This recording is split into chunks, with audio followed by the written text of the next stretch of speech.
افكرك بس، احنا اخر مرة التقينا امتى؟ احنا اخر مرة التقينا في مهرجان الاسكندرية السينمائي الدولي سنة 99. حضرتك ذاكرتك قوية والله. وانا كنت بعمل معاكي صباح الخير يا مصر من شيراتون المنتزه.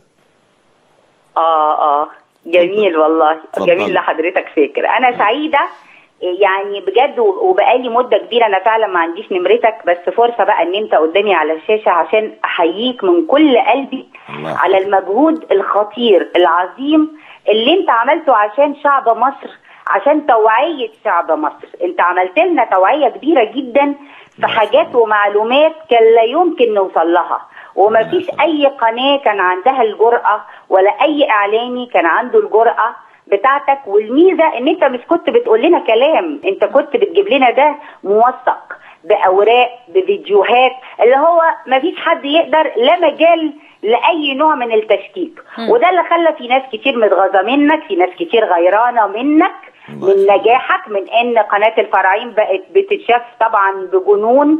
الشعب المصري كله بيشوف. لو حتى فاتتني حلقه بلاقي الناس بتحكي لي، يعني الناس متابعه بدرجه كبيره جدا جدا.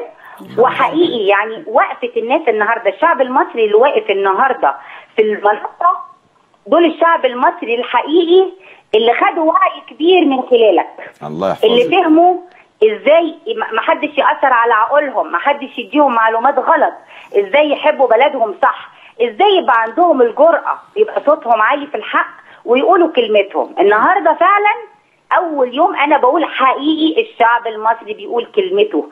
العدد الكبير جدا اللي نزل النهارده فرحان وبيقول انا بحب بلدي، بحب قواتي المسلحة، بحب القضاء بتاعي، بحب هيبة دولتي، مش بهدها، مش بهين كل شيء جميل وكل شيء كبير وكل قيمة فيها زي الآخرين ما بيعملوا، لأن ده مش حب للبلد. الآخرين دول يعني الحقيقة جهة غريبة شغلتها هدم مصر. يعني كان في الأول إسقاط نظام، النظام سقط وانتهى بقالنا سنة ونص. احنا كل السنة ونص دول شايفين ناس بتحاول تهدم مصر، فتعبنا منهم وزهقنا وقرفنا. ودلوقتي الشعب المصري بقى لازم يقول كلمته، ولازم يبقى صوته عالي، ولازم يبقى عنده جرأة في الحق. وده بجد يعني لو كان في ناس اتعلمت ده اتعلمته منك.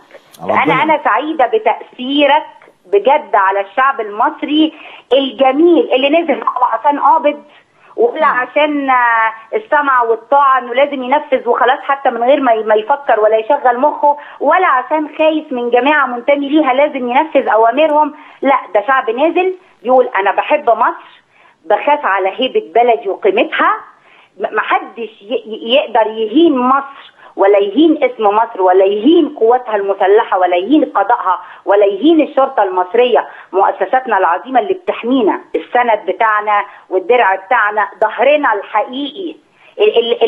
كل تصرف بيعملوه بعرف اكتر هم خايفين ازاي على الشعب المصري، هم خايفين ازاي على مصلحتنا، وبدونهم احنا كنا اتبهدلنا. كانت مصر دي بقت يعني زي شعوب تانية. في ناس عرفت تضعفها، في ناس من قلبهم عرفوا يضعفوهم يا عيني، لانهم برضو مش خايفين على بلادهم. بس احنا الحمد لله مصر قوية الحمد لله، برجالها الأقوياء الشجعان اللي بيحبوا بلدهم بجد، واللي عارفين يحموا الشعب ده بجد. نعم.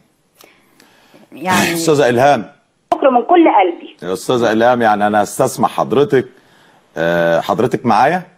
طبعا مع حضرتك. بعد بس الحلقة ما انزل من على الهوا، إذا كان سعادتك لسه صاحية أكلم حضرتك يعني. يا ريت أرجوك. ماشي يا فندم.